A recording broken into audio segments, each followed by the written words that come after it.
Исламский образовательный портал Муршид ТВ представляет шейх Салах Хаджи Межиев.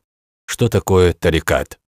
Если взять священный Коран и посмотреть обязательства, которые возложил на нас Аллах, как намаз, пост, закат, хадж, если взять аяты, где упоминаются эти обязательства, то их около 200.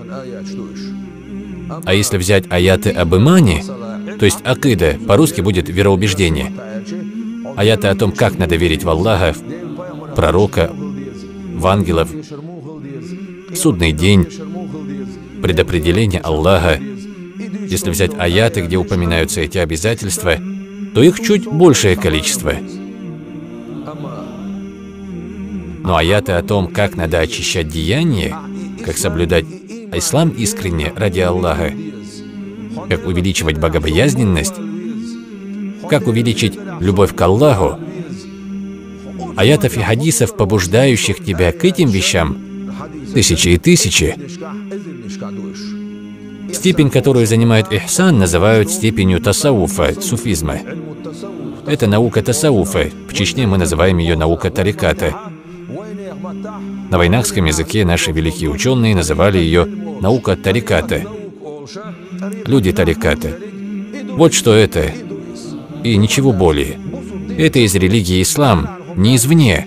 Вы, наверное, слышали, как некто говорят, шариат это разрешает, а тарикат запрещает. Так каков же смысл этих слов? Выражение шариат разрешает, шариат разграничивает между запрещенным и разрешенным, показывает ценное, дозволенное, все разъяснено в шариате.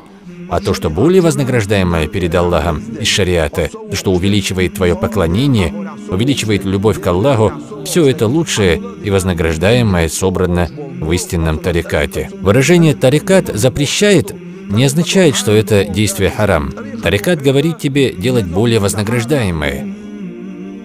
Например, если убили твоего родственника, то можешь отомстить.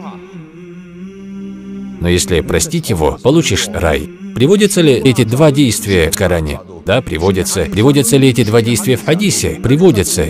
Что же говорит тарикат? Простить убийцу ценнее для тебя. Заработай же рай себе. Вот что это. Надо правильно понимать выражение «тарикат разрешает» или «запрещает». Это невозможно, чтобы тарикат запретил дозволенное шариатом. Однако тарикат говорит тебе делать то, что ценнее перед Аллахом.